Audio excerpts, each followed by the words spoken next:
बिस्मिल्लाहिर्रहमानिर्रहीम। आज हम उर्दू की 5वीं किताब के सफ़ा नंबर 61 पर मौजूद नज़्म माँ का ख्वाब पढ़ेंगे।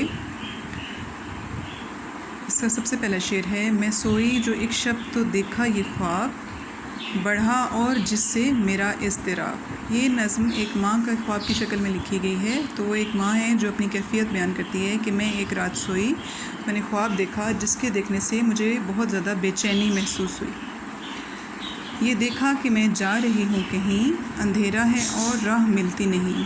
बता रही है कि मैं कहीं चलती जा रही हूँ और बहुत ज़्यादा अंधेरा है जिसकी वजह से मुझे रास्ता नज़र नहीं आ रहा, दिखाई नहीं दे रहा।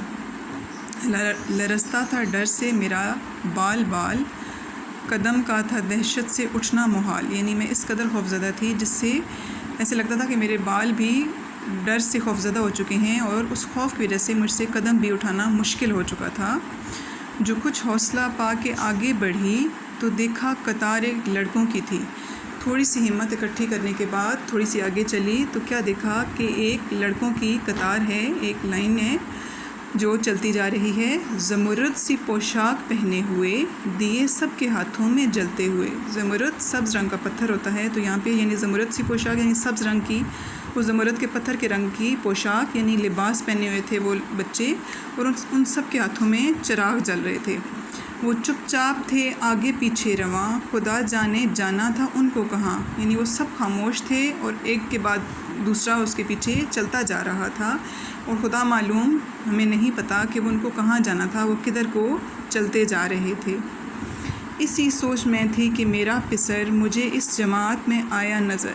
यानी मैं अभी यही सोच रही थी कि ये लोग कहाँ जा रहे हैं, लड़कों की कतार किधर जा रही है। तो इसी सोच में मुझको मेरा बेटा नज़र आया। पिसर का मतलब बेटा, तो इस कतार में उसे अपना बेटा नज़र आया।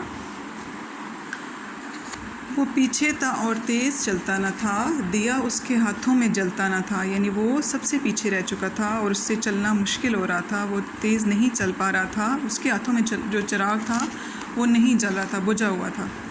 कहा मैंने पहचान कर मेरी जान, मुझे छोड़ कर आ गए तुम कहाँ। जब माँ ने अपने बच्चे को पहचाना तो उसने उसे कहा कि ऐ मेरे बेटे, ऐ मेरी जान, मुझे छोड़ कर तुम किधर आ गए हो। जुदाई में रहती हूँ मैं बेकरार, पिरोती हूँ हर रोज़ अश्कों के हार। वो अपनी कैफियत अपने बच्चे को बताती है कि मैं तुमसे अलग होकर, तुमसे जुदा होकर हर वक्त बेचैन रहती हूँ और हर वक्त रोती रहती हूँ। ना परवाह हमारी ज़रा तुमने की, गए छोड़ अच्छी वफ़ा तुमने की। परवाह यानी फ़िक्र, यानी हमारी तुमने कोई फ़िक्र नहीं की और हमें तन्हा छोड़कर तुम चले गए। बच्चे ने देखा मेरा पेचो ताब, उसने मुँह फेर कर यूँ दिया, उसने मुँह फेर कर यूँ जवाब। जब बच्चे ने अपनी माँ की बेचैनी देखी तो उसने मुँह को फेरा यानी पीछे देखा और कुछ इस तरह जवाब दिया। रुलाती है तुझको जुदाई मेरी, नहीं इसमें कुछ भी भलाई मेरी। यानी मेरी जुदाई में जो तुम रोती रहती हो इसमें मेरा कोई फ़ायदा नहीं है। ये कहकर वो कुछ देर तक चुप रहा, दिया फिर दिखाकर ये कहने लगा। ये बात मुकम्मल करके कि आप तुम्हारे रोने की वजह से मुझे कोई फ़ायदा नहीं होता। फिर वो खामोश हो गया, फिर अपना चिराग उनको दिखाकर कहने लगा, जो उसका बुझा हुआ चिराग था। समझती है तू हो गया क्या इसे, तेरे आंसुओं ने बुझाया इसे। यानी तुम्हें समझ है कि मेरा चिराग क्यों बुझा हुआ है, तुम्हारे मुसलसल रोने की वजह से मेरा चिराग बुझ चुका है।